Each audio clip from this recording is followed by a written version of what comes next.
Hi, this is Mike Hubbard with Bride Ministries, and just want to welcome you to our vlog, our video cast, whatever they call it nowadays. My good friend Wayne Kiger-Rice. We've been hanging out for the past decade, a couple decades, doing ministry. And Wayne's a great guy. He has a ministry called Voice of the Bride. We'll have him talk about that in a second. But first, Wayne, just always like to have people get to know you a little bit. What's your story, how you met the Lord? I know you're from North Carolina. You're a good old Southern boy. Yeah, definitely Southern boy.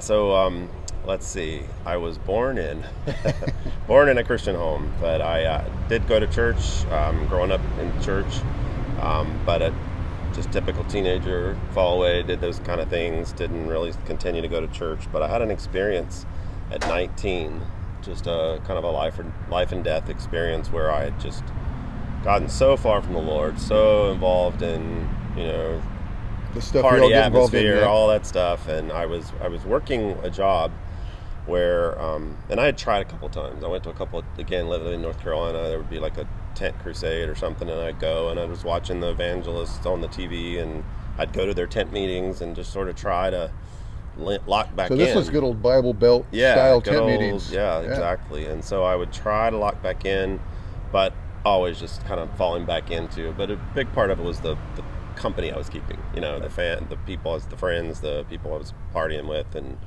living with and all that kind of thing. But after a little time, and again getting to that same place where I'm just crying out to God, because I knew him. I knew him as a kid, and he got me through some things, and I just cried out to him saying, I cannot do this alone. Just cannot do this alone. And it was that very day at my job. I was an assistant manager at a restaurant, but I was at the front, and one of the other guys, it's a hotel restaurant, and another guy that worked in the hotel came by talking about how much he loved Jesus. And he was my age. He was a young guy, and I was just like, what is wrong? What is wrong with you? Just out of the blue. And that just kind of intrigued me. We sat down, talked. He listened to me. I was smoking my cigarettes and talking my crazy talk, and he just listened to me. He was, in fact, a Bible college kid himself.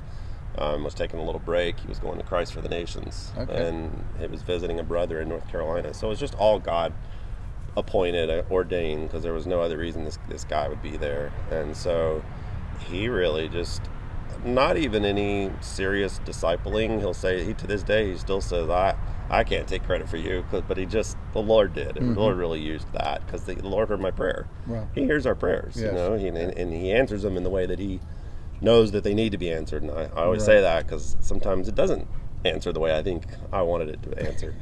I just started going to church with this guy. And how old were you? I was 19. I was 19. I was going to church and just got lovely, wonderfully resaved, I would call it, or just rededicated my life to the Lord, and just enjoyed that. But again, even with him and maybe meeting some of his friendships, I still needed some discipline in my life, and I'd never, at that point, I'd just graduated high school the year before and didn't really do very well in school, again, just because of a lifestyle that I had taken on. So college was never an interest of mine or an idea, but another guy that I met was going to this Bible college and suggested, might be a good thing. And I realized, well, I know the Bible, but it'd be really good to really know the Bible, but the discipline that it would take to commit to that and be there and be in that Christian environment, I just thought that would be really, really good for me. And there again, it was a God thing, because I went to this John Wesley Bible College. It actually doesn't exist now,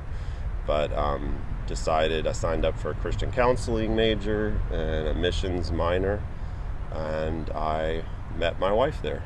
So that was the next God step that was supposed to happen.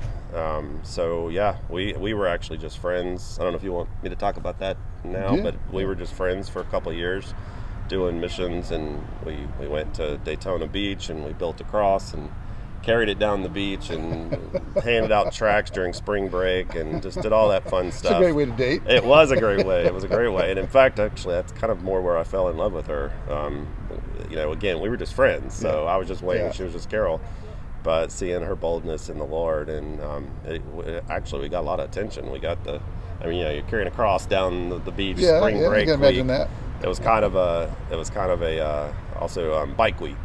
So all the Harleys, and so there's just all this cruising going on. Well, a TV channel came out and interviewed us. So there's this video out there of 20-year-old Wayne, sporting a ponytail and with a message.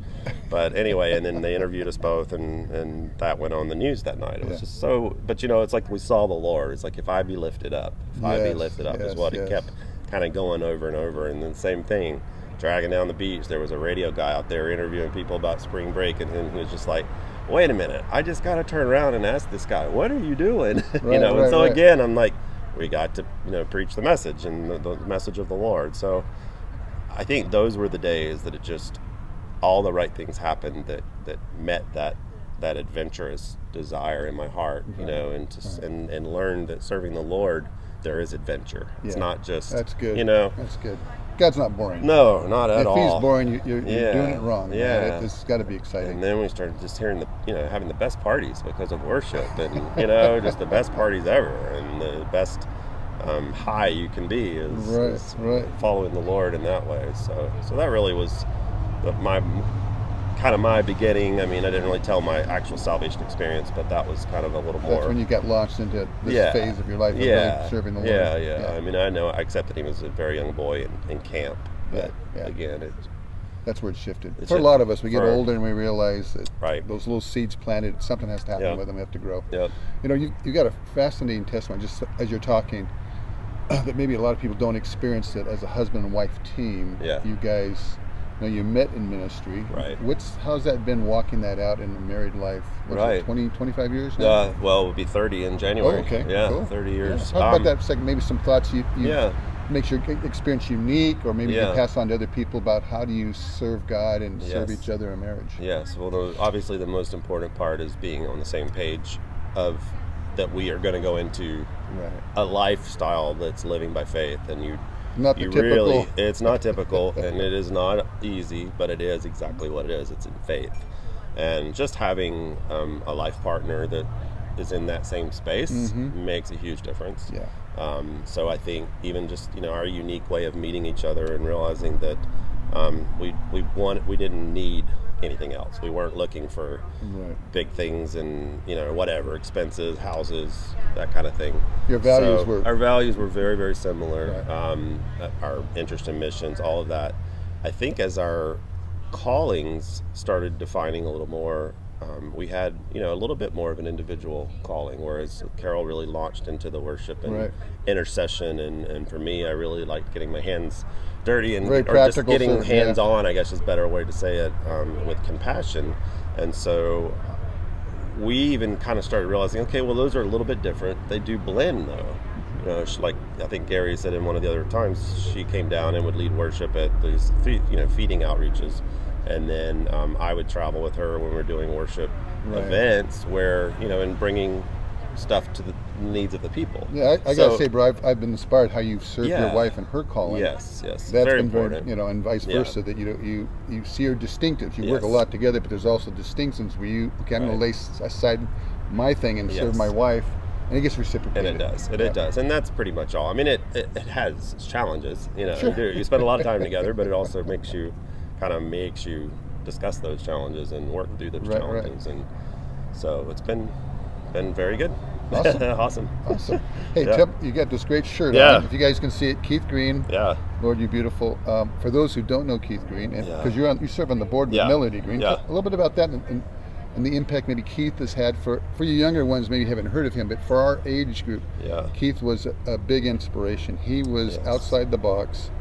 He challenged the church like no one I'd ever seen in those days. To really get off their duff and be the church in a different way and not being compromised.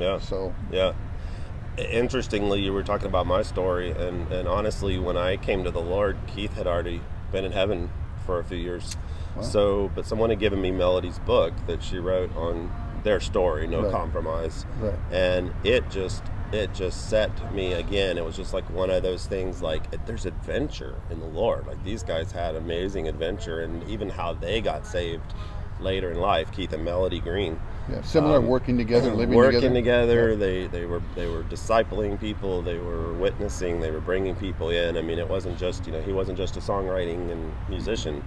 And the story was just amazing, and it really is one of my classics on my list of this is what shaped me in my new beginning, was someone who not only has done it, but then they started encouraging us and challenging really what it was, no compromise, right. challenging you to the life of ministry and such. Well, he was a loud voice Yes. in American culture that was, we got it good, folks. Yeah. We got it so good. Yeah. It's easy to get comfortable. Yes. And I remember every album would come out and we'd get it, and it was Yes. just another level Yes. of conviction and Yes. and challenge True. to live outside of our norm. True. And he really had that True. voice, and his songs were so well written about that. And I did. I'd same thing. I would listen to those songs and those music and just be challenged all the time. And quite honestly, that's also my go-to when I need to be reminded, and I need that kind of challenging or A holy kick in the butt. encouraging. I need a holy kick in the butt, and I'm often that's what I do, because it just confirmed my calling, or reconfirmed my what I desire to do with the Lord and what I don't desire to do. Because he would sing a lot about that too. Oh Lord, we just we still do the things we don't want to do and want to do these things for you, and so that just was a big thing. So you're serving on the board now? Yeah, so uniquely we it's funny how our stories just kind of fit in all the dots, connect the dots. But we met one of the people who pioneered Last Days Ministries with Keith and Melody. We met Kathleen Dillard and her husband Wayne at a Catch the Fire conference in North Carolina. Got it. So again, that was a renewal conference. We met her. When we came to San Diego and got to know Gary, we were like, Gary, you got to have this couple. They're powerhouse intercessors. They're missionaries. Got to have them come. And so they came to the San Diego Vineyard to minister, and Melody came down at the time. She was living in Los Angeles, and we met Melody there, and our friendship kind of just evolved from there.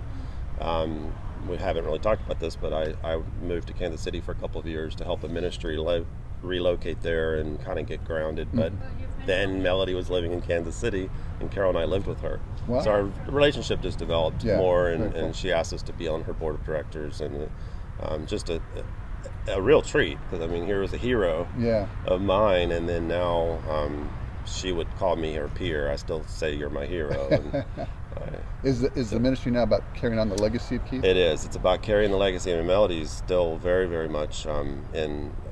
She's like just recently celebrated, you would say, 40 years in heaven for Keith and the kids. But Melody's still got a fresh desire for the lost, and practical and challenge to the body. Like it is not over. We are still that, and so that's really what it was about. Sharing his legacy, but sharing it and maybe passing the baton at some point. But she's still very much about winning the lost, and that's what we do to really encourage and support her as on her board. And I'm convinced we need to honor generational honoring, like our mothers and fathers. Keith would be like a father in faith, what he brought to the body of Christ, and we don't want to lose that. I mean, that's a valuable thing that we can transfer into our own lives and pass on. Very important. Wayne, I want to dig a little bit more about your ministry, Voice of the Bride, and your ministry to Tijuana. Tell us about that a little bit. More specific. So TJ, we pick up food.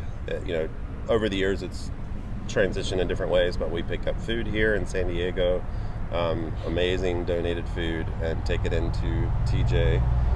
That has its challenges, unfortunately, as the customs declaring food and taking it in legitimately and properly. Because I mean, you've seen my trucks. We have trucks full. You've been there with me. You've loaded those trucks, and so it's not just smuggling in groceries anymore. It started that way, but now it's like truckloads that you can't just not be seen. So you have to have the paperwork, and that's had challenges through working with Mexican systems. But pretty anyway, bureaucratic. It is, and everyone always says, I don't understand anybody saying you can't bring food in, but it is. It's just a tie. So that's a challenge. But we have a whole string of intercessors who pray each and every time we cross the border, and that is, I know, what gets us in. We go in and take the food. Again, I connect with my partner. We've done various levels of outreaches, as I think Gary mentioned, in the aqueducts, and just really we're the heroin addicts in more recent years. A lot of refugees, coming from the various places that we all know about in the news, the media, and so just providing and providing food, but listening to their stories. Honestly, I've found that most of the people that we sit down with, they're as happy to tell me their story as they are to eat that sandwich. And then that blesses me too, because they need that voice. And again, as Gary pointed out, our name, Voice of the Bride, we just they may be they're pre-brides.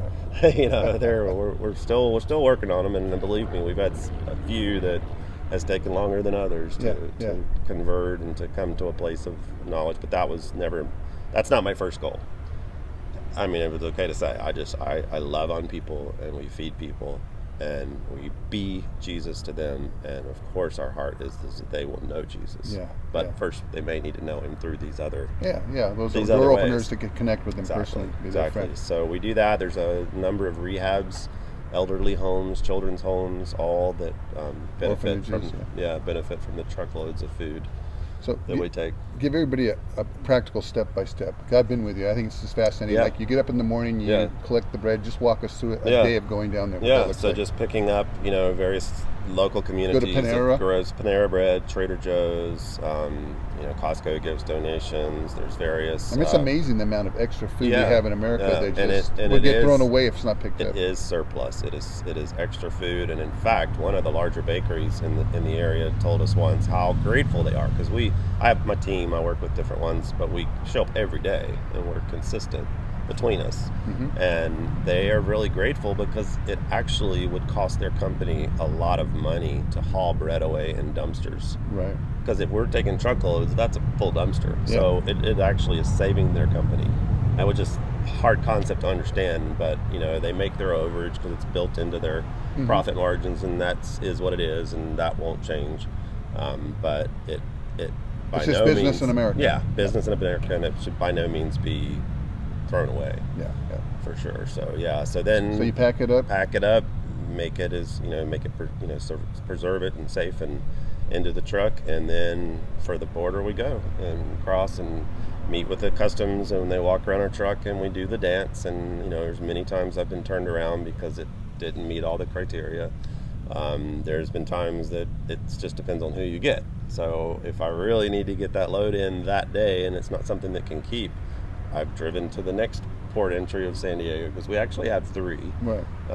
And the third one's even harder to get to, but we've done that as well. So there's been a day or two that I've hit 3 port entries just to get a load of things in. So when I went with one of the first times, I'm thinking, okay, we got a truckload of bread. We're going to be down in Mexico all day long passing this out. But I was fascinated on what you've got set up. Tell people about that. You just drop off and then so our team down there, and it's hard to get help and volunteers in San Diego, or I'll just say here. We're all busy and there's our lives and everything, but there's just a little bit different mindset down there, where it really takes a village, and they really show up, and they are happy to help. And man, what took you and I, all morning to load that truck, you've seen how fast. I mean, we weren't there 5 minutes. I know, when the team shows up and they're all like, boom, boom, boom, they won't even let us touch it sometimes. So it's just a real respect and honoring. So the truck pulls up, and it's like these vans, like the FBI's got us cornered and arrested, and these guys pop out, and that truck's unloaded. Yeah, and so what our ministry does is we support like others also, so we pay for the gas of those trucks. And those guys then go off in the different direction of TJ to distribute and dispense that particular food. Cool. So it's quite a network you've developed. Yeah. And unless it's a day we're doing outreach, we'll stick with it. But oftentimes there's so much to be done and to be collected. A lot of times our work gets done on this side of the border. But it's still important to see those smiles and to have an idea to kind of, that's what motivates me. And motivates me to see the people and to be there. And so I'm real blessed to do that. So Wayne, tell us, because I know there's a lot of people in the church that are just looking for something to do. Yeah. So if they wanted to help with VOB, hands-on, or even give to it, how would that go about? What would be the best way to do that? Yeah, I mean, connecting, following us on Facebook and Twitter, and I'm sure we'll provide all those things. But just the needs come up unexpectedly, or as far as whatever donations are being available or at that time, that we have a pretty consistent schedule on what that does. But volunteering your time to load bags and load the trucks, and And those are weekly needs you always have. weekly needs, and of course always, I mean, we're supporting another thing we haven't really talked about, but just we're hoping to change the cycle of poverty in TJ in just small ways. How so? I mean, in my case, I'm only meeting a handful of people, and there's so many people there that need that in their lives, but we sponsor a handful of children right now going to private school or to college cool. or to trade schools. We've had several that are already done now. They've graduated from nursing school. They're graduated from their trade of choice, and they're going to be able to make a difference that their parents weren't able to, whether it be for one reason or another of having to work to provide for the family. But we can always use help doing that, and I take on the needs that I know that we have the ability to be consistent with, because again, I told you the stories about people just, I don't want to ever create that vacuum loss, if all of a sudden something dries up and this person's left hanging, because we want to commit till the end and commit to what we commit to, and so we're doing a lot of scholarships that way, and so you're partnering with them for the long haul transformation, to, again, change their life, like help them one person at a time. Can't do it more than that. What's the easiest way to get a hold of you? What would you suggest? Is there Facebook? Is it email, or just? Yeah. Well, and our website's voiceofthebride.net, and our and that'll take them to the whole. Yeah, and then on Facebook we have I Heart TJ. Okay. I love Facebook. No wait. I love TJ. Right. It's what the webpage is, but there'll be links to share that too. So voiceofthebride.net. Yep. All right. That's our website. Wayne's awesome. Listen, you're awesome. Thanks. And there's one more thing here to do. Look in that camera and tell people why you do this and why it's important to reach the poor, because I know it's in your heart. Yeah. Just talk to people. It is in my heart. It's just it's something that I can't really explain. I've had my stages of being even ashamed to be American, ashamed to be in this country. We talked about the first trip to the Philippines. I came back and it was Christmas time, and I hated Christmas because I hated the commercialism involved. But I think for me, just connecting with like more of what the greater population of this world and the life that they live is just what motivates me to be aware of our resources, to share our resources. Of course, it's not me. I mean, it's the Jesus in me, and I feel the Lord's heart for his people, for his children. But for whatever reason, he's used me to see some things that you really can't unsee, and it's just my desire to try to help be his hands and feet. And if he'll use a broken vessel like me, and then I certainly would commit my hands and feet to him to be used. Yeah. So Wayne, that's excellent. We have so much in America, and it's not to be ashamed of or feel bad about, but we have a great responsibility to take what we have and use it to advance the kingdom, to share what we have, and it'll give you a richness and fullness that nothing else I've ever experienced. I mean, to be able to touch lives that are hurting or poor and just give a portion of what we have, if it's taking bread, believe me, it's worth it. It'll bring joy to your heart. I every time I go down with you, Wayne, I get excited, and being able to go to Africa and visit the poor, and just there's a sweetness about people, especially when they're pulling together and when they have the love of the Lord in them. There's something bright about them, and they're so grateful. And they're not greedy. They're not. They're just so grateful, and they're focused on Him. There's a lightness about it. Amen. Amen. Blessings, bro. Thanks. Blessings. Awesome. Good job, bro.